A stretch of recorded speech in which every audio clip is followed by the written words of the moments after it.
பக்தி இலக்கியத்தில் பெண்களின் தன்னம்பிக்கை சிந்தனைகள் எவ்வாறு சித்தரிக்கப்பட்டுள்ளன என்பதை விரிவாக விளக்கி கூற வருகிறார் தோழி சுபாஷினி அவர்கள்.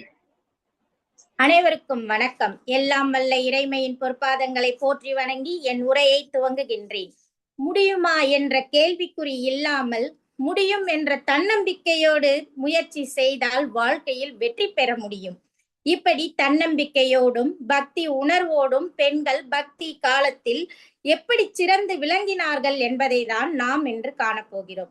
பக்தி இலக்கியத்தில் பெண்களின் தன்னம்பிக்கை.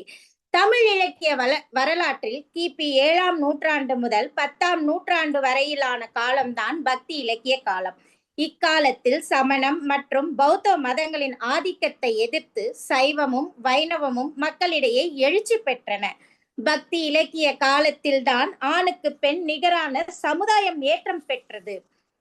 இந்த காலத்தில் பெண்கள் தன்னம்பிக்கையுடனும் இறை பக்தியுடனும் செயல்பட்டார்கள். தாங்கள் நினைத்த ஆன்மீக பணிகளை தனித்து நின்றோ அல்லது தன் கணவனுக்கு உறுதுணையாக நின்றோ பெண்கள் நிறைவேற்றினார்கள். இக்காலத்தில் பெண்கள் ஆன்மீக தலைவர்களாகவும் இறைவனுடன் உரையாடி பங்கு பெறும் அடியவர்களாகவும் ஆற்றல் உடையவர்களாகவும் திகழ்ந்தனர். சமணம் மற்றும் பௌத்த சமயங்களில் பெண் துறவிகளும், சைவ சமயத்தில் பெண் நாயன்மார்களும், வைணவத்தில் பெண் ஆழ்வார்களும் இறைவன் மீது பக்தி பூண்டு தன்னம்பிக்கையுடன் இறைப்பணி செய்து இறைவனடி சேர்ந்தார்கள். இப்படி பக்தி இலக்கிய காலத்தில் தன்னம்பிக்கையுடன் வாழ்ந்த பெண் அடியார்கள் சிலரை நாம் காண்போம். முதலாவதாக நாம் காண இருப்பது பக்தி இலக்கியத்தில் வாழ்ந்த கடவுள் மீது பற்றும் நம்பிக்கையும் தீராத ஆசையும் கொண்ட ஔவையார் அவர்களை தான். ஔவையார் அவர்கள் எக்காலத்திலும் நமக்கு தன்னம்பிக்கை கொடுக்கும் பாடல்களை பாடியுள்ளார். ஏற்கனவே நாம் ஔவையார் அவர்களை பற்றி நிறைய செய்திகள் அறிந்துள்ளோம்.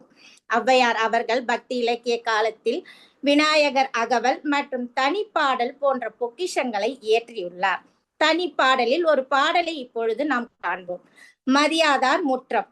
மதியாதார் முற்றம் மதித்தொரு கால் சென்று மிதியாமை கோடி பெறும். அதாவது மதிக்காதவர் வாசலில் சென்று நிற்பது இழிவு தரும். அந்த இழிவு என்பது எவ்வளவு கோடி பொருள் கொடுத்தாலும் ஈடாகாது. ஒரு மனிதன் சுயமரியாதையோடு வாழ்வதே மிகச்சிறந்த தன்னம்பிக்கை பண்பாகும் என்று கூறுகிறார். இப்படி நிறைய பாடல்களை பாடியுள்ளார் ஔவையார். அடுத்ததாக நாம் காண இருப்பது சிவனின் மீது தீரா பற்று கொண்டு அவரை காண தலையாலேயே கைலாயம் சென்று சிவபெருமானால் அம்மையே என்று அழைக்கப்பட்ட காரைக்கால் அம்மையார் அவர்கள்தான். சைவ சமயத்தில் 63 நாயன்மார்களுள் ஒருவரான காரைக்கால் அம்மையார் அவர்களின் இயற்பெயர் புனிதவதியார்.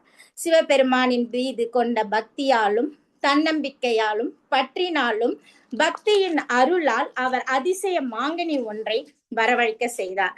அதை தன் கணவனிடம் கொடுக்கும் போது தன் கணவனே தன்னை விட்டு பிரிந்த பின் இந்த அழகிய பிறவி எதற்கு, இந்த அழகிய உடம்பு எதற்கு என்று இறைமையிடம் ஊன் அடை வனப்பை எல்லாம் உதறி ஏற்பு உடம்பு பேயாக என்று பாடி பேய் வடிவத்தை பெற்றார்.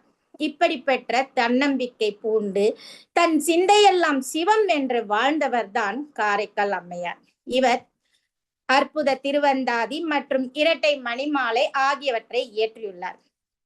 அடுத்ததாக சோழ ராஜாவின் புதல்வி நெடுமாற நாயனாரின் மனைவி மதுரைக்கு அரசியாக தன்னம்பிக்கையுடன் சைவ சமயத்தை நாடெங்கும் பரவச் செய்த மங்கையர்க்கு அரசி மங்கையர்க்கரசியார். மங்கையர்க்கு தனி அரசி வளவர்குல கொழுந்து, மன்னவர் தென்னவர்க்கு மாதேவி என்று திருஞான சம்பந்தரால் தன் பதிகத்தில் போற்றி பாடப்பட்டவர்தான் மங்கையர்க்கரசியார்.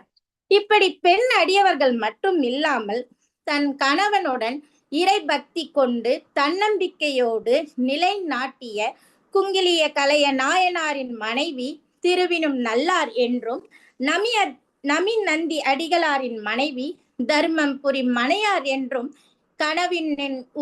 கணவனுக்கு உறுதுணையாக இருந்தமையாக போற்றி பாடப்படுகிறார்கள்.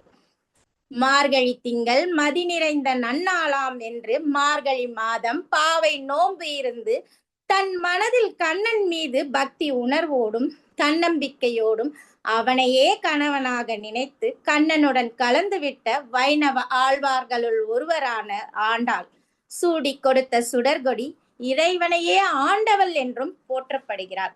தன் பக்தியின் மீது உள்ள பற்றும் நம்பிக்கையும் இறைவனையே தன் கணவனாக ஆட்கொண்ட கோதை நாயகிதான் ஆண்டாள். மும்மூர்த்திகளுள் ஒருவரான சுந்தரரை பெற்றெடுத்த ஆதிசைவர் குலத்தில் தோன்றி சிவபெருமானின் மீது பக்தி பூண்டு தன்னம்பிக்கை கொண்டு சிவனடியாராக திகழ்ந்தவர்தான் இசை ஞானியார் என்று சேக்கிலார் அவர்கள் போற்றுகிறார். சீரா புராணத்திலும் கூட பெண்களின் தன்னம்பிக்கை மற்றும் அவர்களின் சிறப்புகள் போற்றப்படுகின்றன. கலிஜில் காண்டத்தில் நாயகி கத்திஜா இறை பக்தியோடு ஒரு சிறந்த வணிக பெண்மணியாக திகழ்ந்தார்.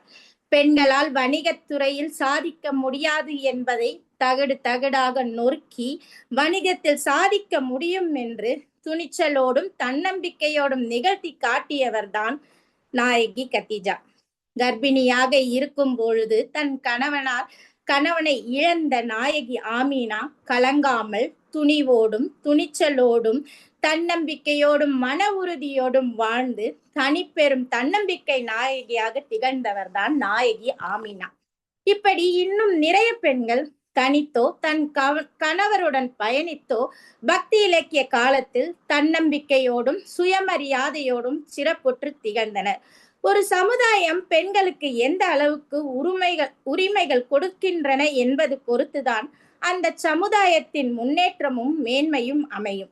பக்தி இலக்கியத்தின் துணை கொண்டு பெண்களின் சமுதாயம் உயர்வடைந்த ஏற்றம் கொண்ட நிலையை நாம் அறிந்து கொள்ள முடிகின்றது. இத்துடன் என்னுடைய உரையை நிறைவு செய்கிறேன். நல்லதொரு வாய்ப்பினை நல்கிய தோழியர் அனைவருக்கும் நன்றி கூறி விடைபெறுகிறேன். நன்றி, வணக்கம்.